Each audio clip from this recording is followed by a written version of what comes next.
Ladies and gentlemen, now this is not an optimal video, man. This is your super budget, bottom of the barrel, just bare bones, free-to-play Paragon Masteries setup. What's like the minimum viable Masteries you can get away with to actually push to Paragon? And I've had this Mastery setup since I went for the Thronebreaker push, so nothing has really changed.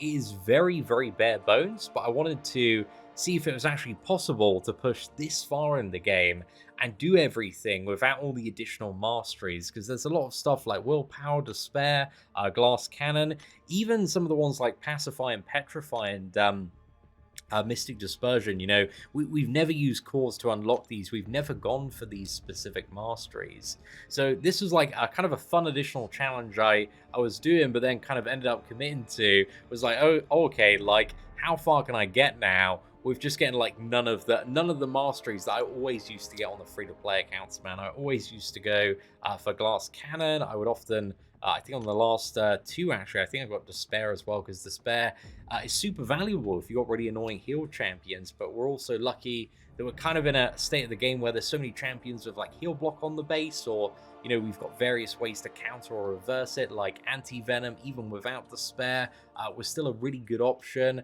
But again, despair's really nice to have. All of these talents, if you've got the time to grind out arena, like despair is absolutely amazing to get. And also willpower, dude, has been such a big burden not having this when looking at modes of gameplay like battlegrounds and alliance war, which again aren't really like that essential on the road to Paragon. I don't really care about alliance war, if I'm honest, like even if I was fussed about that. But battlegrounds, like I've still been enjoying without willpower, but there have been certain seasons where debuffs are a bit more present, where willpower has just like cost me the match. And willpower also makes your defenders a lot stronger, especially if the opponent is coming in with damage over time champions. So yeah, not having willpower definitely sucks for competitive modes, but again, making these sacrifices has allowed me the units just kind of push forward, absolutely smash out those monthly event quests and buy the bundles, buy the 30% boosters, and just keep pushing forward on this account, which is, you know, always primarily been the goal, just to get Paragon as fast as we possibly can.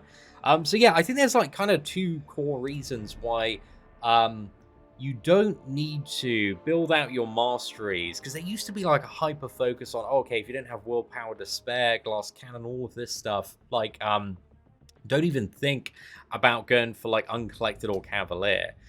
So I kind of wanted to also do this challenge as a way of showing you, like, you know, you don't need all these fancy masteries if you can get like a handful of good champions that kind of counter all the nodes, and if you can learn to play really well against these new bosses, the defenders. And granted, if you're a new player, that does take a lot of time. It takes a lot of time to master parrying. It also takes a lot of time to marry, and you shouldn't rush in. You know, make sure you got the right one. But it takes a lot of time to learn how to parry well, how to evade special attacks, and then you got special attacks. You know, every champion has 2 different special attacks. There's like 250 characters in the game, plus another like what is it, 90 something unplayable characters, bosses, adaptoids, all this stuff. You know, you got a lot of special attacks to learn how to deal with. You know, well over like 500, 600-ish.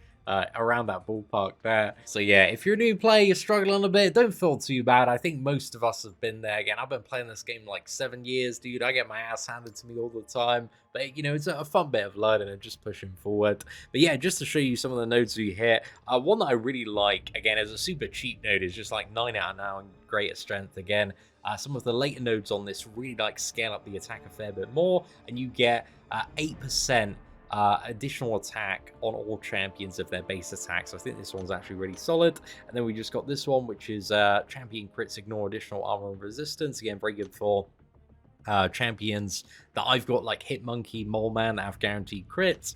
And then we've also got courage. So courage is so valuable if you can learn how to play well, because most of the time, if you're reviving, you're going to be using a 20% revive or a 40% revive.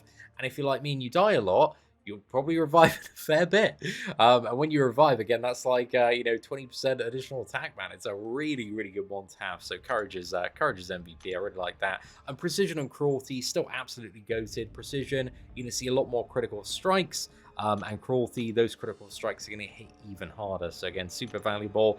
And that's really it. I actually have had spare mastery points for a few levels now because I'm kind of saving them for like other stuff.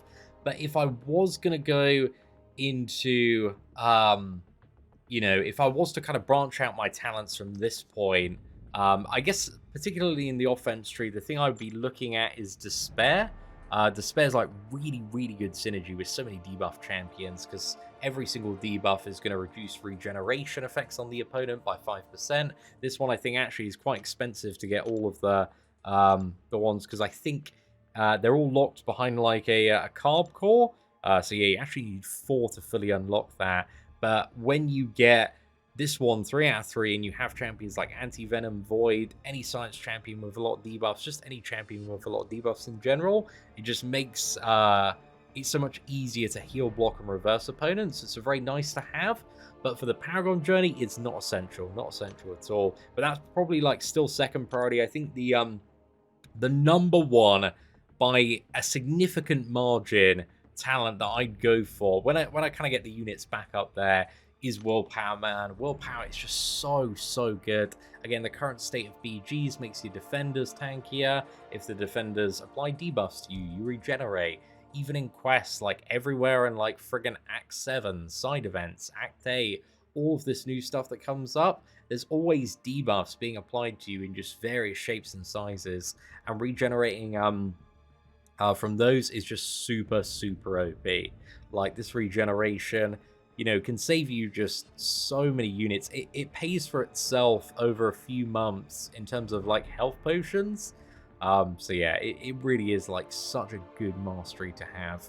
So yeah, if there's one mastery that I would say kind of like would ease out the whole process a little bit more and again give you a bit more buffer, it's probably Willpower. Willpower is like so good, and again, it's going to help you in Battlegrounds as well. Battlegrounds are super rewarding for even when you're at Thronebreaker level, 6-star shards, tier 5 basic, and can patch over some of the resources that you might need to get 6-star rank 4s, such as the tier 6 and T3A. So yeah, really good there. And then proficiencies, I really don't think again, some of this stuff is really nice to have because it gives the opponent a little bit less power gain, a little bit less regeneration when they're stunned as well, a little bit less ability accuracy. Again, it's not really absolutely essential. Mystic Dispersion is still really good for Mystic champions. And again, we do have a lot of champions in the roster. We got like Rintra, Chavez, Black Widow, Clairvoyant, Tigra, lots of characters that probably would benefit a lot from Mystic Dispersion, but it's a very like nice thing to have if your roster is more geared toward Mystic. The kind of good thing about, I guess, going toward Mystic Dispersion is it is a bit cheaper because you can buy some of the cores with Glory. So again, it's like not a bad one to have, and it does make some fights easier. If you're like a progressing player stuck on the champion can still be a little bit of an annoying fight. But yeah, Mystic Dispersion is all right. It's a bit of a nice to have. And then you've got like the really excessive, like, okay, I'm Big Wayland now. I'm going to have to grind Arena for like a year or 2 years to get them. You've got like Deep Wounds. Deep Wounds are amazing for bleed champions. Huge extension on the bleed damage, an additional like 5 ticks on every single bleed.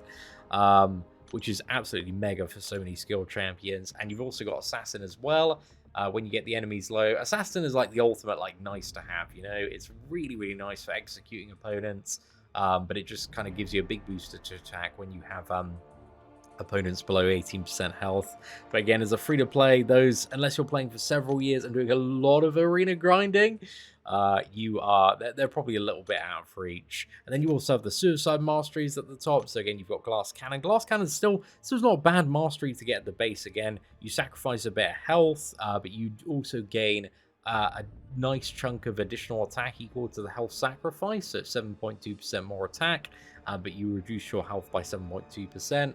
Again, in certain stuff and scenarios, this can be mega valuable, especially if you're looking to you know, kind of beat a timer or out damage regeneration, or there's some sort of like additional factor in play that rewards your damage, which is pretty much every single fight anyway. But then you got like the Suicide Masteries. Recoil is always just a bridge to Liquid Courage, and also Double Edge as well. But again, these ones are very, very expensive, man. Very, very expensive to unlock. And I think they have like additional cores required, I believe, to maybe like max out as well. There's like a few like hidden ones. So Suicide Masteries, they're kind of like the ultimate whale luxury. So, you know, if I was to go for additional masteries on the free-to-play, to be fair, it probably would just be willpower, and then I'd probably go Despair. And maybe if I wanted a bit more damage, go for Glass Cannon as well. But I think, you know, Deep Wounds, Assassin, the regular Suicide Masteries are kind of well out of what I would like to personally grind out on the free-to-play. So like, I'm very happy with that. You know, a pretty basic mastery setup. But I do miss World Power, man. I really, really miss World Power. So it'd be nice to have it. If only I hadn't, you know, opened some Paragon crystals today, then, you know, we could have made some better decisions with our resources. And also, you know, I've got 4 mastery points left over. But as you can see, I'm still level 53. I could go up to 60. There's also a few additional mastery point nodes in Act 4, which are very much worth noting. So, you know, just something to keep in mind if you may have forgotten about these and you're missing mastery points, is that doing 100% in each chapter also gives you an additional node. So, yeah, I'm missing like 9 total on top of the 4 that I already have to really bridge in some additional points into the defense tree and also go for willpower there as well. So there we go, ladies and gentlemen. Hopefully you enjoyed a tour of my free-to-play mastery setup. Again, I just wanted to talk about masteries on the free-to-play account, kind of showcase everything that I've been working with so far, just in like an easy video for people to search, because people are always asking me, see, what's your masteries on the free-to-play? What setup are you running?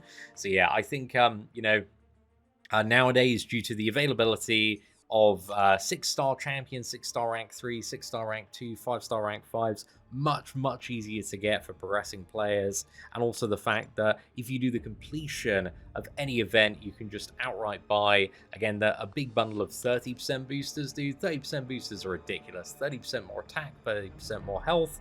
And then on top of that, you can stack on you know, lesser attack boosters that you can get from the solo crystals. You can just outright buy these as well in the glory store. So, you know, when you are going for those, sorry, not the glory store, I meant to say the loyalty store, that's the one.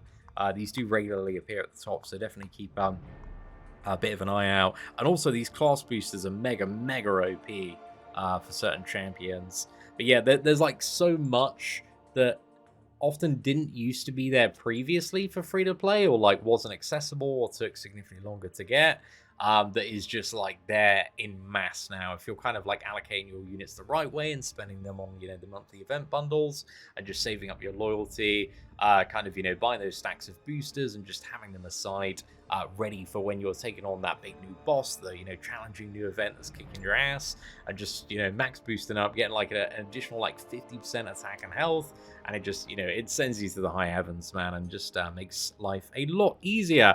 But anyway, ladies and gentlemen, hopefully you enjoyed today's mastery setup tour on the free-to-play account. And if you did, please do smash that like button. That'd be greatly appreciated. Thank you all very much for watching. Take care, and I hope you have an absolutely fantastic day.